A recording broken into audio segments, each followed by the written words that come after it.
সমস্ত কাজে, সমস্ত ক্ষেত্রে, সমস্ত কাজের শুরুতে আল্লাহর নাম নিয়ে আপনি শুরু করবেন। অনেক সময় মা বোনরা কিংবা মুরব্বীরা বলে ওষুধ খাওয়ার সময় বিসমিল্লাহ কম যায় না, কইলে ঔষধে কাজ করে না। এরকম শুনছেন কিনা? আমি শুনছি যে ওষুধ খাওয়ার সময় বিসমিল্লাহ বলা যাবে না, ওষুধ খাওয়ার সময় বিসমিল্লাহ বললে ঔষধ নাকি কাজ করে না। ঔষধে কি কাজ করার কোনো ক্ষমতা রাখে?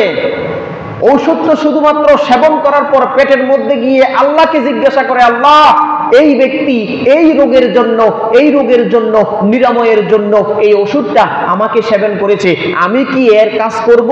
আমি কি তাকে এই রোগের নিরাময় শেফা দান করব?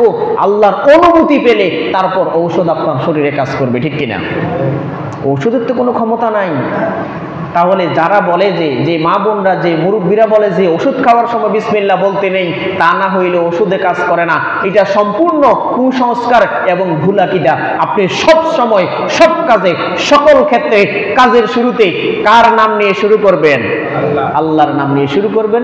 বিসমিল্লাহ বলে যখন কাজ শুরু করবেন, ওই বিসমিল্লাহ বলার কারণে আপনার কাজের মধ্যে বরকত বাড়িয়ে দিবেন। তিনি কে? আল্লাহ রাব্বুল আলামিন।